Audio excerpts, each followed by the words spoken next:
지금 세계는 미국과 중국의 사이의 무역 전쟁으로 인해서 먹구름이 드리워져 있습니다. 미국은 이미 중국산 제품에 대해서 2,500억 달러, 우리나라 돈으로 약 6조 3천억에 해당되어지는 물품에 대해서 25%의 고관세를 매겼습니다. 그리고 또다시 3천억 달러에 해당되는 물품에 대해서 고관세를 매기고자 얼음장을 놓고 있습니다. 이에 중국은 600억 상당의 미국산 제품에 대해서 고관세를 동일하게 매겼고, 그리고 미국이 80% 의존하고 있는 이 히토류 수출에 대해서 무역의 무기로 사용하려고 얼음장을 놓고 있습니다. 미국과 중국 사이의 이 싸움의 양상을 보면 이 세상에서 일어나는 이 싸움의 승리 방식을 우리는 엿보게 되어집니다.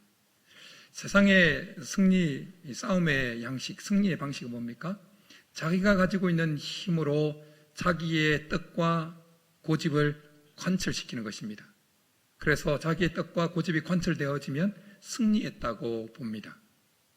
그래서 어쨌든 자기의 고집을, 주장을 관철시키려고 합니다. 그러나 이런 세상의 승리 방식은 하나님이 다스리는 하나님 나라에는 허용되지가 않습니다. 하나님 나라의 승리 방식은 세상의 뜻, 우리 인간의 뜻이 아니라 하나님의 뜻대로 되어지는 것입니다. 하나님의 뜻대로 되어지는 것이 승리의 성공 방식입니다. 그러기에 누가 봐도 성공 가도를 달리는 인생이라 할지라도 그 인생의 패턴, 그 삶의 방식이 하나님 보실 때 하나님 흐름과 하나님 뜻과 다르면 하나님 보실 때 그 인생은 실패한 인생, 패배한 인생이라 그렇게 판결하십니다. 그러나 세상적으로 조금 뒤처지고 가진 것이 조금 없는 것 같아 할지라도 하나님 보실 때 하나님 뜻과 맞게 가는 인생은 하나님 보실 때 승리한 인생, 성공한 인생이라 그렇게 평가하시는 것입니다. 이 사실을 하나님은 오늘 야복강 나루터에 있는 야곱의 모습을 통해서 우리에게 너무나 잘 보여주고 있습니다. 오늘 야곱이 야복강 나루터에서 하나님과 씨름하는 이 모습은 너무나 유명합니다. 그래서 우리가 굳이 세세하게 설명하지 않아도 잘 알고 있을 겁니다. 야곱의 인생은 크게 두 부분으로 나눌 수가 있습니다. 이 야복강 나루터 사건을 기준으로 해서 전과 후로 나눌 수가 있습니다. 그리고 좀 더 세분해서 야곱의 인생을 구분한다고 하면 세 부분으로 나눌 수가 있습니다. 그것은 베델에서 자기의 하나님을 만나기 전에 야곱의 인생, 그리고 베델에서 하나님을 만나고 야복강 나루터 사건 전까지의 야곱, 그리고 야복강 나루터 사건 이후의 야곱입니다. 약 20년 전에, 오늘 본문이 있기 전 약 20년 전에 야곱은 그의 형 에서를 피해서 외삼촌이 있는 바단 아람으로 도망을 갑니다. 가는 가운데 루스라는 곳에서 하나님을 만납니다.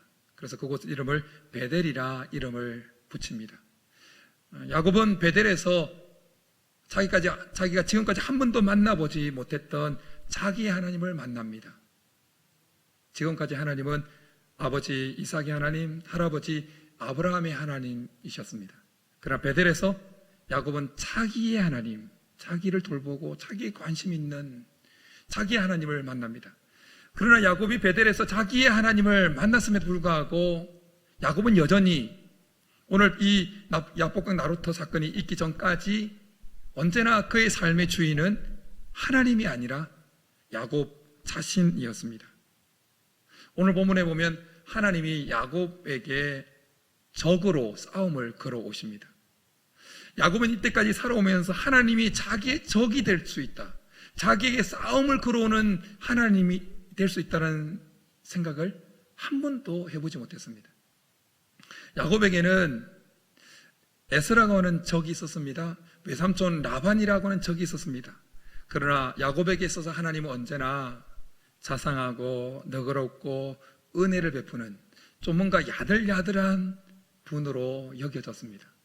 그래서 야곱은 여의치 않으면 언제나 하나님으로부터 돌아섰습니다. 자신이 인생의 계획을 세우고 그 계획을 성취할 수만 있다면 하나님을 무시해도 된다고 생각하면서 살아왔습니다. 왔었습니다. 그런데 야곱은 지금 인생의 위기를 맞이하고 있습니다. 그런데 이 위기 앞에서도 여전히 그는 자기가 주인이 되어서 그 위기를 돌파하려고 합니다.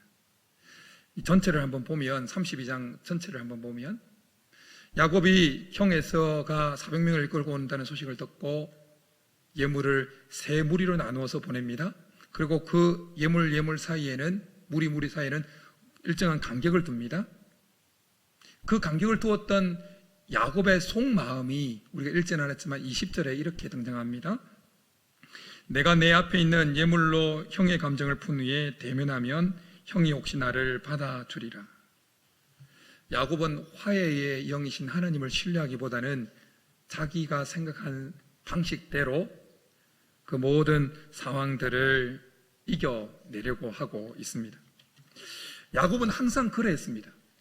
야곱은 항상 하나님을 이용해 왔습니다.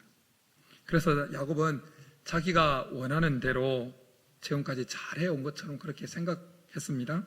성공가도를 달리는 인생처럼 느꼈습니다. 그러나 지금 절체절명의 위기 앞에 서 있습니다. 우리는 야곱이 형 에서가 400명을 거느리고 온다는 소식을 듣고 난 이후에 보인 이 전체 모습 속에서 한 가지 잠깐 주목하고 넘어갈 부분이 있습니다. 그것은 32장 9절부터 12절까지 나오는 모습입니다. 그 모습은 야곱이 하나님께 기도하는 모습입니다. 얼마나 그 모습이 진지한지 모릅니다. 하나님께서 약속하셨던 그 약속까지 끌어와서 하나님께 간구합니다. 정말 진지합니다. 그런데 그 진지한 기도를 마치고 난 다음에 곧장 자기 꾀로 그 위기를 돌파하려고 계획을 세웁니다. 여러분 40일 금식 기도하고 난 다음에 자기 꾀로 모든 위기를 돌파하려고 하는 모습을 보인다면 얼마나 이상하겠습니까? 근데 야곱이 지금 그렇게 하고 있다는 것입니다. C.S. 루이스가 쓴 나니아 연대기라는 책이 있습니다. 물론 영화로도 만들어졌습니다. 그곳에는 하나님이 아슬란이라고 하는 사자로 묘사되고 있습니다. 보셨죠? 한번 보시면 좋습니다. 근데 그 아슬란, 나니아 연대기에 등장하는 하나님으로 묘사되어지는 아슬란은 결코 길들여진 사자가 아니었습니다. 그곳에 등장하는 영화의 주인공들이 이때 사자가 나타났으면 좋겠다라고 말하는 그 시간대에 그 장소에 결코 나타나지 않습니다. 아슬란은 자기가 원하는 때에 원하는 장소에 나타납니다. 하나님은 결코 길들여질 수 없는 분이셨습니다. 그런데 야곱은 하나님을 지금까지 동물쇼에 등장하는 길들여진 사자처럼 그렇게 생각하면서 하나님을 이용해 먹고 지금까지 온 것입니다. 동물쇼에 등장하는 사자는 어떻습니까? 조련사 한마디에 움직입니다. 그것을 보면서 조련사는 희열을 느끼고 관객들도 희열을 느낍니다. 어쩌면 야곱은 베델에서 자기의 하나님을 만나고 난 이후에 하나님이 자기가 한마디 하면 이렇게 움직이고 이렇게 말하면 저렇게 움직이고 하는 그런 하나님인 것처럼 느끼면서 희열을 느꼈는지 모릅니다. 야곱은 자신이 베델에서 자기 하나님을 만나고 난 이후에도 하나님을 이용해서 자기가 원하는 바를 이루고자 그렇게 꾀를 부렸습니다. 그러기에 9절부터 12절까지 나오는 그 진지한 기도도 사실은 하나님의 뜻에 자기의 뜻과 고집을 굴복시키기 위해서 기도한 것이 아니었습니다. 오히려 자기의 뜻과 그 고집을 관철시키기 위해서 하나님을 살살 달래는 길들여진 사자에게 밥을 주는 것처럼 마치 그런 행동이었다라는 것입니다. 우리가 예수님을 인격적으로 영접하고 하나님을 받아들였을 때 대부분의 그리스도인들은 베델에서 하나님을 만나고 나고 그리고 야복강 나루터 사건 전에 야곱의 모습처럼 그 단계에 이르게 되어집니다. 특별한 경우를 제외하고 예수님을 처음 영접하고 믿게 되었을 때 대부분의 그리스도인들의 모습은 야복강 나루토 사건 이후의 모습이 아닙니다. 하나님을 믿고 따른다고 하지만 여전히 자기의 생각과 뜻이 관철되기를 바랍니다. 그래서 기도하면서도 새벽 기도를 하거나 금요철회를 하거나 혹은 기도원에 가서 기도를 할 때도 여전히 자기의 뜻과 자기의 원함이 관철되기 위해서 하나님을 이렇게 이용하려고 하는 모습을 보일 때가 많습니다. 그런 모습을 보시고 하나님은 가만히 있지 않습니다. 우리를 사랑하시기 때문에 우리를 더 성장시키기를 원하셔서 하나님은 우리에게 다가오십니다. 가끔 우리에게 하나님은 싸움을 걸어오십니다. 우리를 성장시키기 위해서. 어느 날 갑자기 우리에게 질병이 찾아옵니다. 사업이 쫄딱 망합니다. 관계가 깨어집니다. 여러 가지 어려움이 몰려옵니다. 하나님은 그런 것을 통해서 우리에게 싸움을 걸어오시는 겁니다. 그러기에 우리가 인생을 살아가면서 우리에게 다가오는 갑작스러운 질병, 그리고 실직, 사업의 망함, 여러 가지 어려움, 관계의 깨어짐, 이것은 우리에게 싸움을 걸어오시는 하나님의 변형된 모습일 수 있습니다. 오늘 본문에 보면 하나님은 야곱에게 싸움을 걸어오십니다. 야곱이 먼저 하나님께 매달려서 축복 달라고 기도한 것이 아니었습니다. 하나님이 먼저 야곱에게 싸움을 걸어오십니다. 하나님은 목적을 가지고 야곱에게 싸움을 걸어오셨습니다. 하나님께서 야곱에게 싸움을 걸어오시면서 가졌던 그 목적이 뭘까요? 그것은 야곱이 자신은 아무것도 아니라는 의식을 가지는 것이었습니다. 야곱 자신이 얼마나 초라하고 무가치하고 하나님 앞에 정말 보잘것없는 자라는 것을 깨닫게 하는 것이었습니다. 그래서 하나님은 그 밤에 야곱과 씨름하시면서 야곱의 허벅지 관절을 쳐서 관절이 어긋나게 해버립니다. 오늘 우리가 읽은 이 본문은 우리가 하나님께 기도할 때 어떻게 하면 효과적으로 기도할 것인지에 대한 격려의 메시지로 읽히고 또한 설교되어지기도 합니다. 백번양보에서 오늘 이 본문이 우리 하나님께 기도할 때, 매달릴 때 어떻게 하면 효과적으로 기도할지에 대한 격려의 메시지를 보내는 본문이라 할지라도 우리는 이 본문 속에서 어떻게 하는 것이 효과적인 기도인지를 우리는 보게 되어집니다. 여러분, 기도가 뭡니까? 우리의 뜻과 우리의 고집을, 생각을 관철시키는 것이 기도입니까? 아닙니다.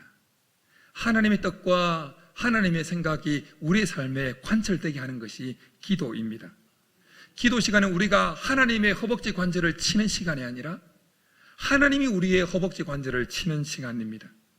기도 시간은 우리가 정말 아무것도 아닌 존재라는 것을 자각하는 시간입니다. 우리가 정말 하나님 앞에서 아무것도 할 수 없는 연약한 자임을 고백하고 깨닫는 시간이 기도 시간입니다. 야곱은 야복강 나루토에서 철저하게 깨어졌습니다. 허벅지 관절이 위골되어서 제대로 걸을 수 없게 되었습니다. 그래서 31절에 이렇게 고백합니다. 우리 31절 같이 한번 읽겠습니다. 시작.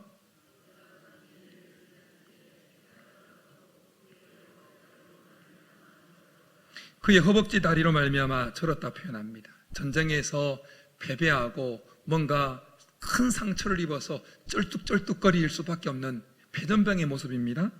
그는 분명히 하나님께 졌습니다. 그것도 철저하게, 처절하게 졌습니다. 그런데 오늘 성경을 읽어보면 그 싸움을 거의 마친 야곱을 가리켜서 놀랍게도 야곱을 어떤 자로 묘사합니까? 이긴 자로 묘사합니다. 이긴 자로 승리한 자로 묘사합니다. 참 아이러니입니다. 참 역설적입니다. 발꿈치를 잡는 자, 속이는 자, 탈취자라는 의미를 가진 야곱이라고 하는 이름에 하나님은 다른 이름을 부여합니다. 무슨 이름입니까? 이스라엘입니다. 이스라엘이 무슨 뜻을 가지고 있을까요? 하나님께서 야곱에게 이스라엘 이름을 부여하시면서 왜 야곱에게 이스라엘 이름을 부여했는지 28절에서 이렇게 고백합니다. 우리 28절 같이 한 번 더 읽겠습니다. 시작.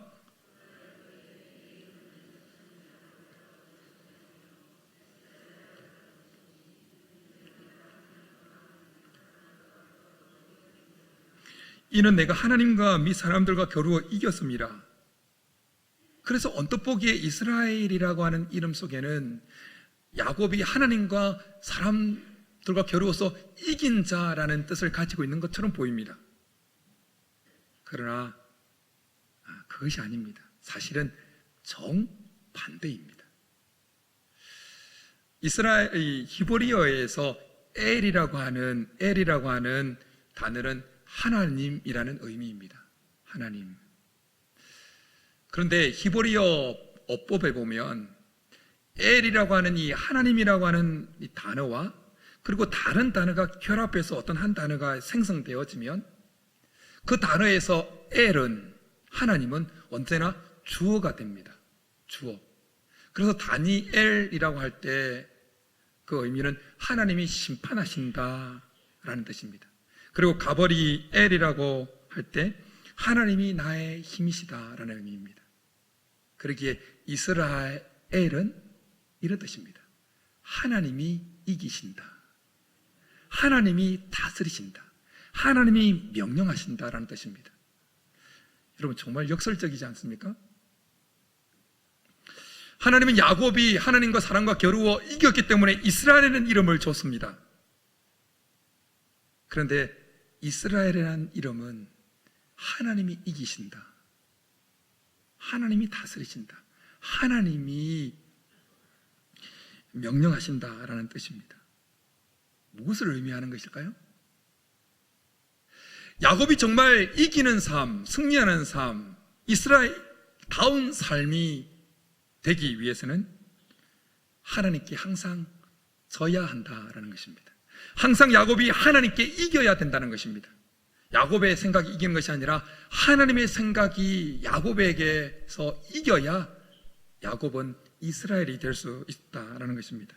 하나님 명령에 순종해야, 하나님의 다스림을 받아야 야곱은 이스라엘이 될 수 있었다라는 것입니다.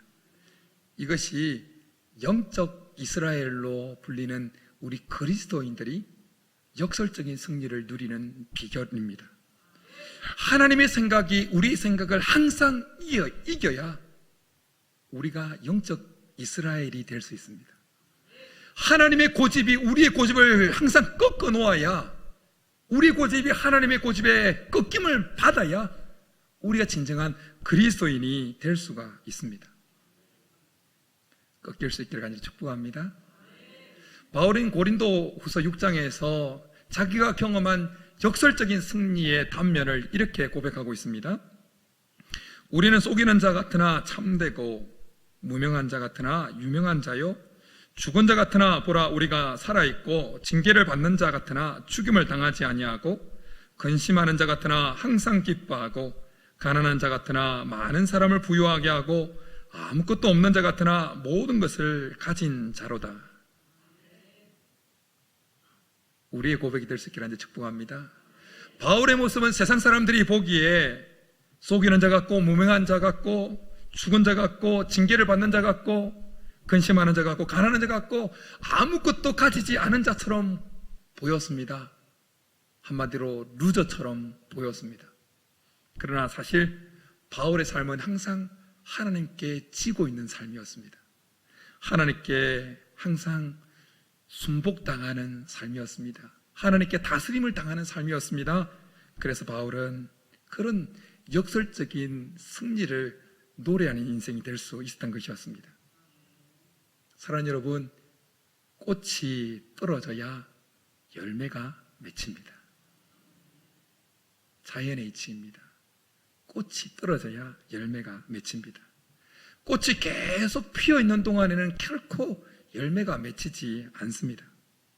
우리 자신의 생각과 주장과 고집 이런 것들은 어쩌면 우리 자신을 존재하게 만들고 나를 나대게 하는 것처럼 느껴질 수 있습니다.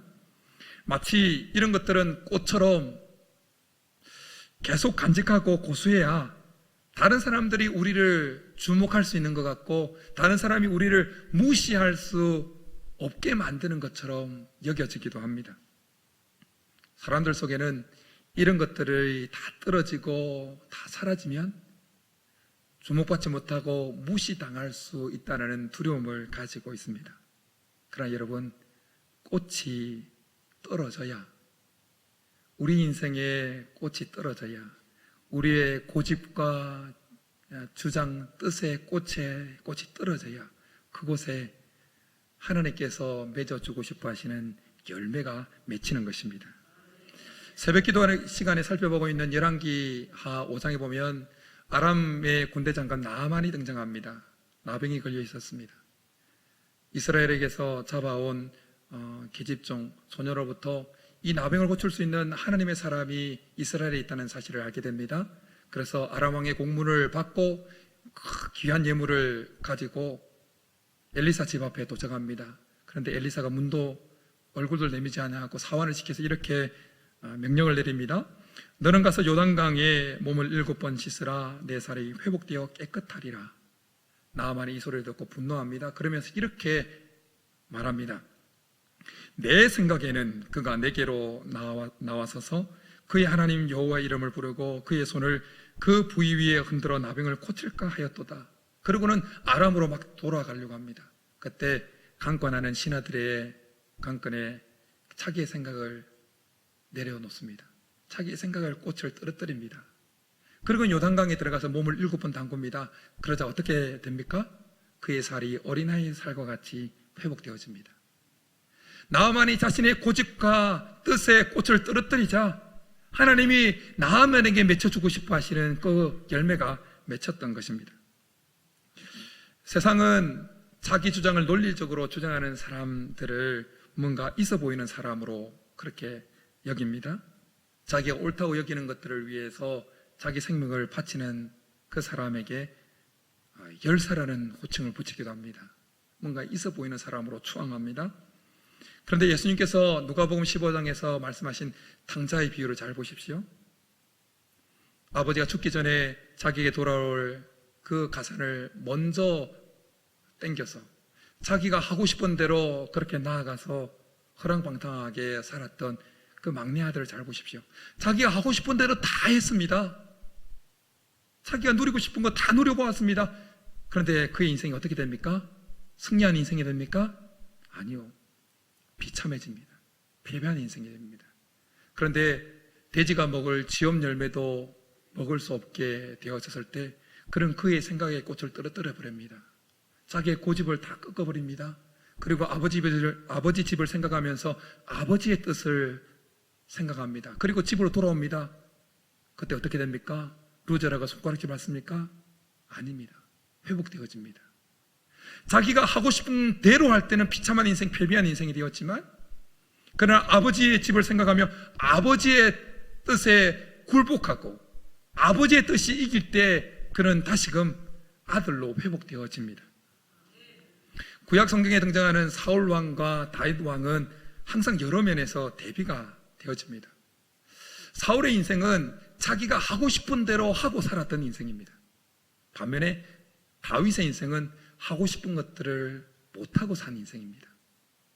사울은 자기가 하고 싶은 대로 제사장만 집례할 수 있는 번제도 드려버립니다. 아말렉을 다 진멸하라고 하셨는데도 자기 눈에 좋은 것대로 남기고 싶어서 눈에 좋은 것들은 살찐 송아지들은 살찐 것들은 다 살려둡니다. 그리고 자기 눈에 가시로 여겨졌던 죽이고 싶은 다윗을 죽이고자 이스라엘 전체 군대를 동원해서 13년 동안 다윗을 쫓아다닙니다. 자기가 하고 싶은 것을 하고 싶은 대로 다 하며 살았던 사울의 인생은 승리한 인생이 됩니까? 아닙니다. 비참한 인생이 됩니다. 패배한 인생, 실패한 인생이 됩니다. 근데 다윗의 인생은 자기가 하고 싶은 대로 다 하지 못하고 산 인생이었습니다. 사울에게 쫓김을 받던 13년 동안에 2번이나 사울을 죽일 수 있는 기회를 획득합니다. 그런데 사울을 죽이지 못합니다. 왜요? 하나님이 금하셨기 때문입니다. 다윗은 하나님께 성전을 지어드리고 싶었습니다. 하고 싶었습니다. 근데 못합니다. 왜요? 하나님이 금하셨기 때문입니다. 다윗은 자기가 하고 싶은 대로 하지 못하고 살았습니다. 다윗은 언제나 하나님께 지는 인생을 살았습니다. 하나님께 언제나 굴복당하는 인생을 살았습니다. 그런데 그런 다윗의 인생을 하나님이 어떻게 평가하십니까?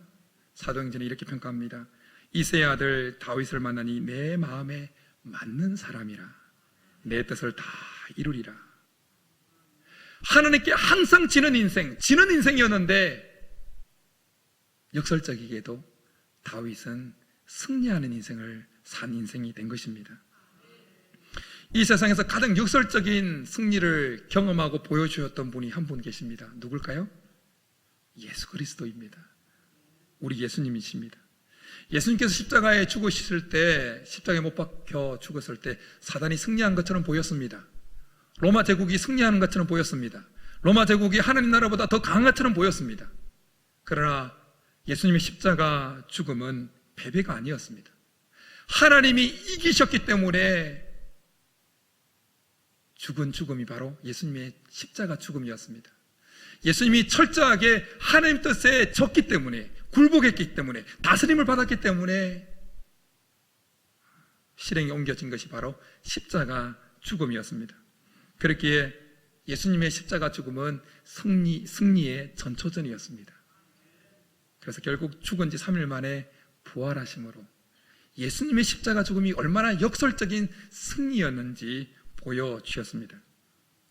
십자가에서 죽으시고 부활하시어서 역설적인 승리를 보여주셨던 예수님을 따르는 우리들은 어떤 승리의 방식을 추구해야 할까요? 세상적인 방식일까요? 아닙니다. 역설적인 승리의 방식을 누려야 되는 자가 우리입니다. 하나님께 언제나 짐으로 승리를 누리는 역설적인 승리.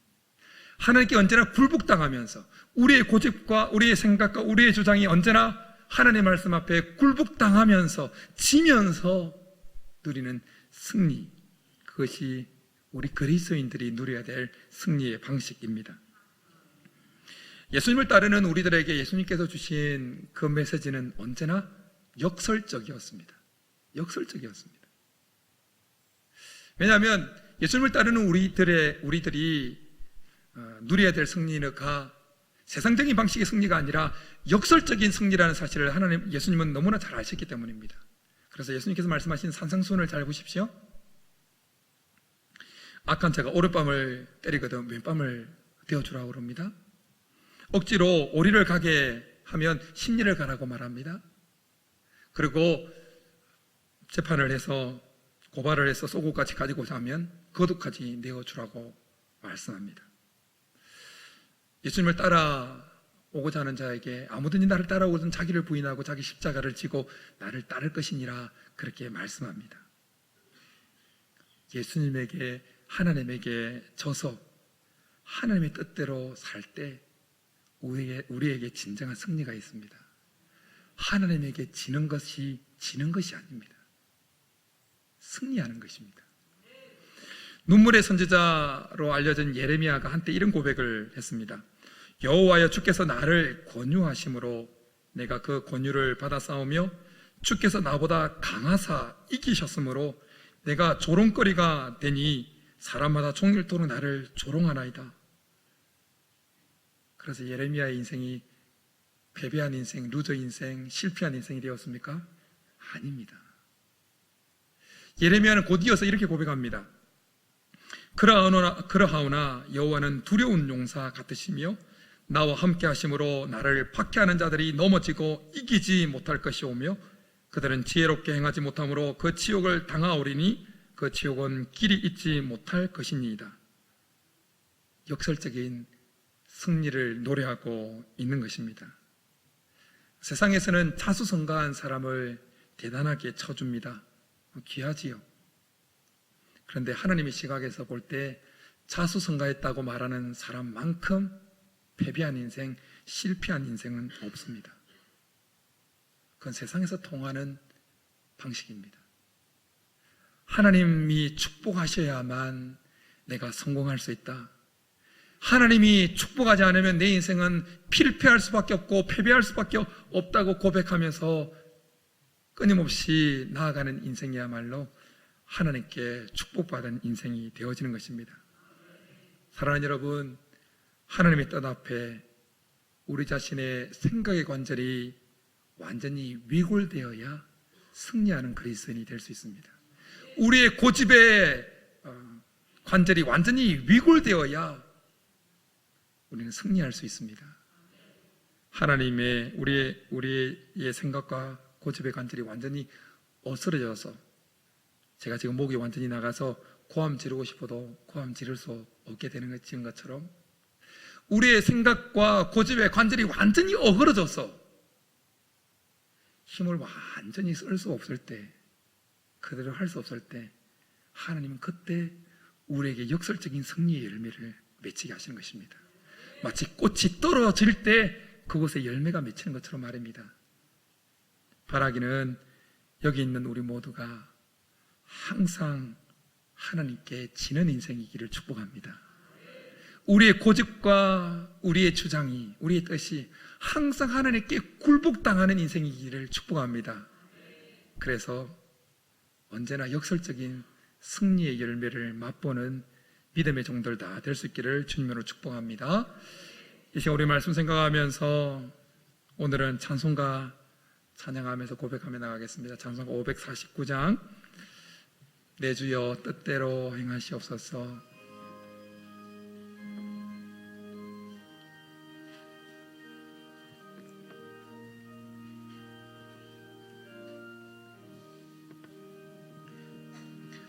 내 주여 뜻대로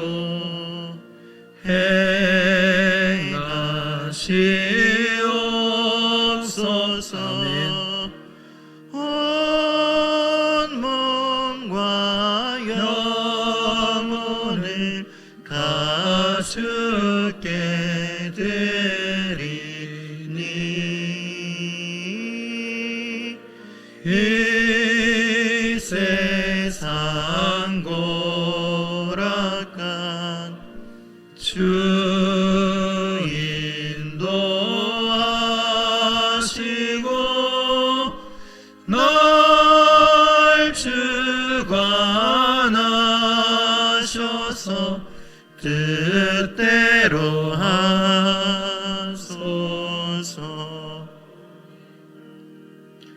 내 주여 뜻대로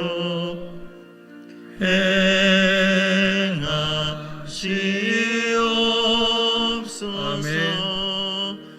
큰 근심 중에도 낙심케 마소서.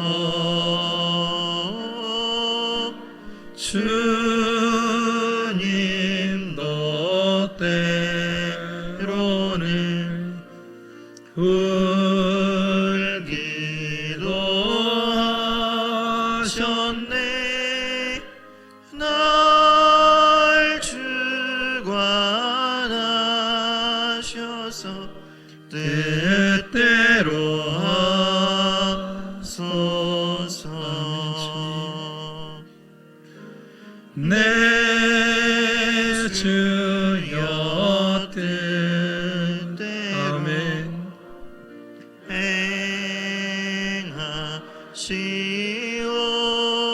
행하시옵소서. 내 모든 일들을 다 주께 맡기고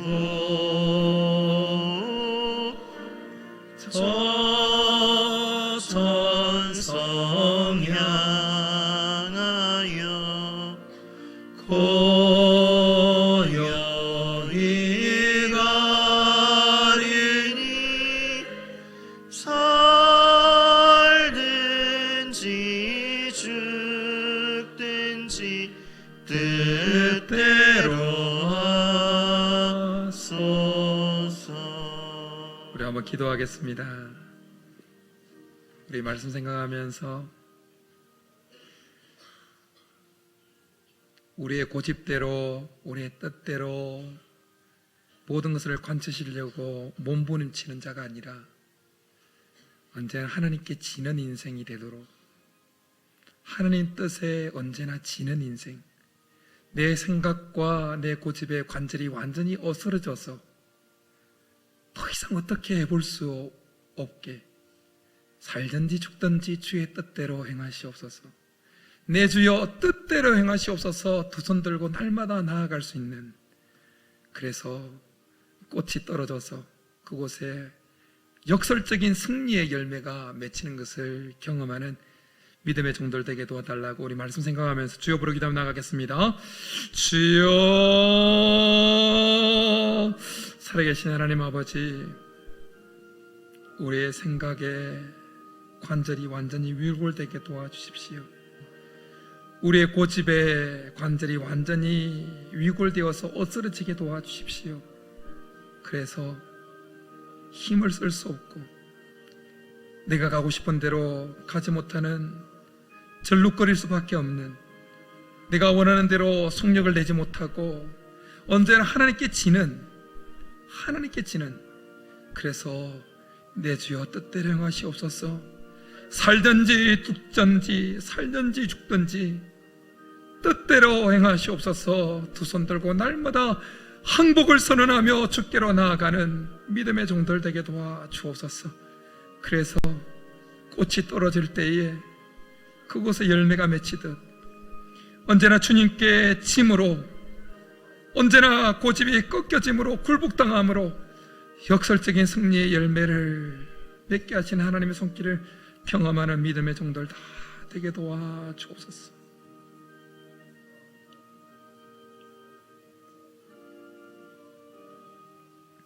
살아계신 하나님, 우리의 생각과 고집의 관절이 완전히 어스러지고 위골되게 도와주옵소서. 그래서 내 주여 뜻대로 행하시옵소서. 살든지 죽든지 뜻대로 행하시옵소서. 날마다 두 손 들고 항복하는 인생이 되게 도와주옵소서. 하나님께 날마다 지는 인생이 되게 도와주옵소서. 그래서 꽃이 떨어질 때 그곳에 열매가 맺히듯 날마다 하나님께 지며 뜻대로 행하시옵소서. 날마다 항복하는 인생 위에 맺히게 하시는 역설적인 승리의 열매를 받아 누리는, 따먹는 믿음의 종들 다 되게 도와주옵소서. 그렇게 해주시기를 간절히 바라옵고 나오며 예수님의 이름으로 축복하며 기도드립니다. 아멘.